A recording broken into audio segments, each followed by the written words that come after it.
சங்கிகள்ங்கிற ஒரு பேர் வச்சிருக்காங்க, அதனால அவங்க யாரும் கோவிச்சுக்க கூடாது. இந்தியாவில் ஒரு மசூதி, அது கும்மட்டம்ங்கிறாங்க, மசூதிங்கிறாங்க, அந்த தொழுகையே நடக்கலை, அதை எப்படி அது மசூதின்னு சொல்ல முடியும்னு தெரியல. ஒரு கட்டடம் பாபரால் கட்டப்பட்டது, அதை இடிச்சாங்க, சங்கிகள் இடித்தார்கள், மசூதியை இடித்தவங்கலாம் சங்கிகள் அப்படின்னு சொன்னாங்க. அந்த அடிப்படையில் பார்த்தா இப்ப மிகப்பெரிய சங்கி அப்படின்னு யாரு அப்படின்னு குற்றம் சொல்ல வேண்டியதா இருக்குன்னா பாகிஸ்தானை சொல்ல வேண்டியது இருக்குது. அதுவும் அங்க இருக்கக்கூடிய பலூச், அந்த பகுதியில் இருக்கக்கூடிய மனித உரிமை ஆர்வலர் மிர் யார் பலூச் ஒரு குற்றம் சாட்டியிருக்காரு. சமீப காலமாக அங்க 40 மசூதிகளை பாகிஸ்தான் இடித்து தரைமட்டமாக்கி இருக்குன்னு சொல்றாரு. இதை எப்படி பார்க்கறது? ஒரு இஸ்லாமிய நாட்டிலேயே மசூதி அடிக்கிறாங்கன்னா அதை எப்படி புரிஞ்சுக்கிறது? பலூச்சிஸ்தான் என்பது பாகிஸ்தானோடு ஒட்டாமல் ஒரு தனி பகுதியாகவே ஆரம்பத்திலே இருந்து கொண்டிருக்கிறது. அது தெரிஞ்சுக்கிறது அதனுடைய ஹிஸ்டரி நம்ம முதல்ல தெரிஞ்சுக்கணும். நம்முடைய நாட்டுல முஸ்லீம் ஆட்சி வருவதற்கு அந்த மராட்டிய போர்கள் தோற்று போகின்ற போர் 3ஆம் பானிப்பட்டு யுத்தம்.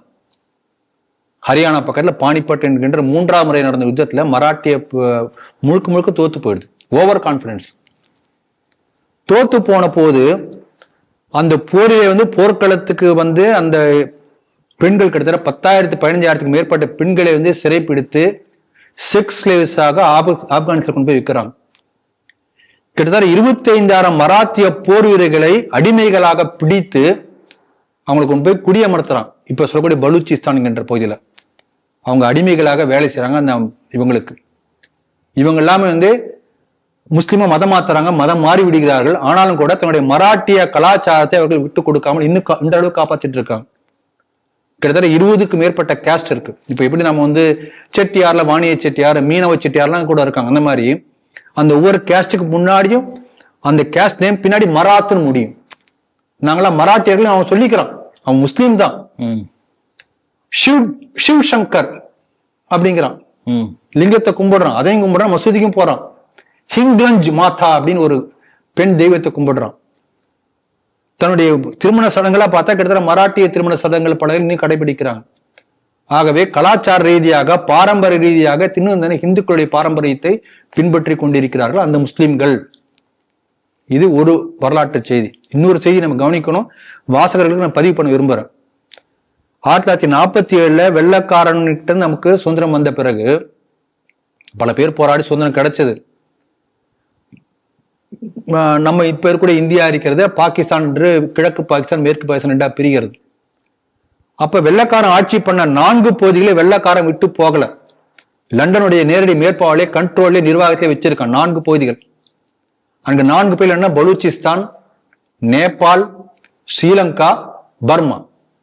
48 வரைக்கும் பிரிட்டிஷ் கண்ட்ரோல் இருக்கு.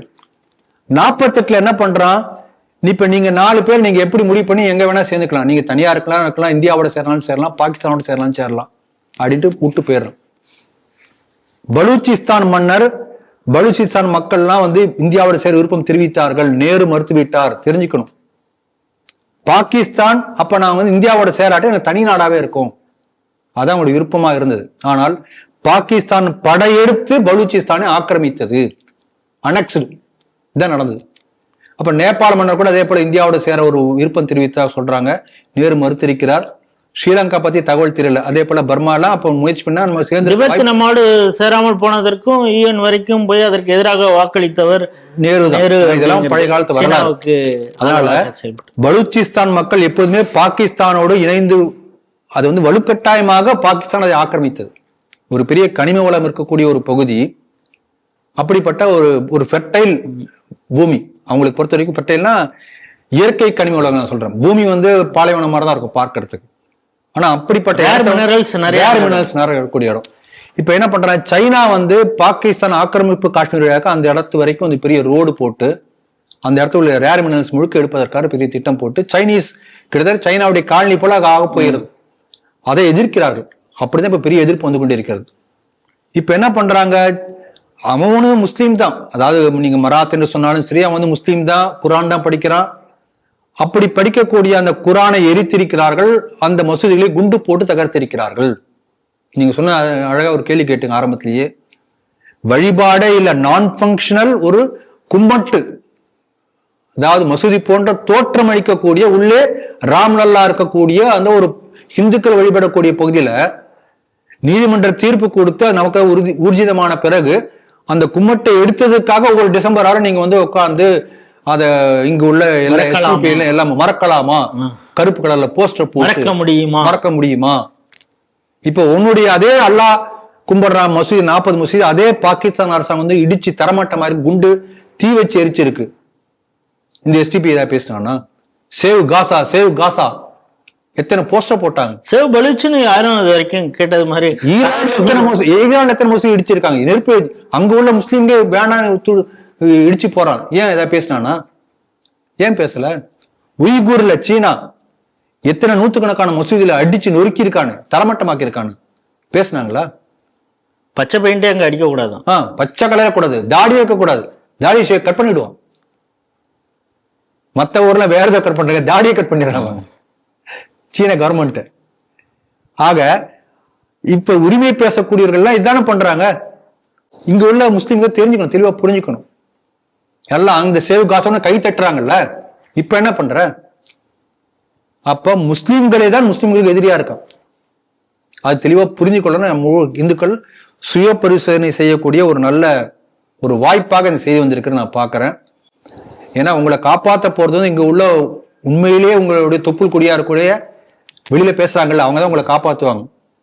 இந்த எல்லாமே வந்து நாளைக்கு கைவிட்டு போனாலும் இவங்க தான் காப்பாத்துவாங்க, அதை புரிஞ்சுக்கணும்.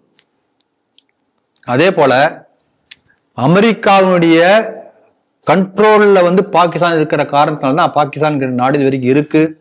ஒரு கால் அமெரிக்கா பாகிஸ்தான் விட்டு வெளில போயாச்சுன்னா பாகிஸ்தான் துண்டு துண்டா உடஞ்சு போயிடும். முதல்ல பலுச்சிஸ்தான் வெளில வந்துடும், ஃபர்ஸ்ட் வரது அதான் இருக்கணும்.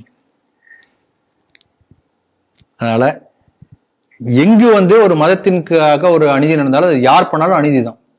அப்படிப்பட்ட நெஞ்சுரத்தோடு நீங்க வந்து போராடணும். பாரபட்சமா பாகிஸ்தான்காரன் குண்டு வீசி அடிச்சா நாங்க கண்டுக்க மாட்டோம். இங்க ஒரு கும்மட்டு இருந்தா டிசம்பர் 6க்கு நாங்க வந்து உடனே போராட்டம் சொன்னா அது ஒரு பாரபட்சமான ஒரு மனநிலை. நீங்கள் சுயபரிசோதனை செய்து பாருங்கள் என்று இந்த செய்தி மூலமா உங்களுக்கு நான் தெரியப்படுத்துறேன்.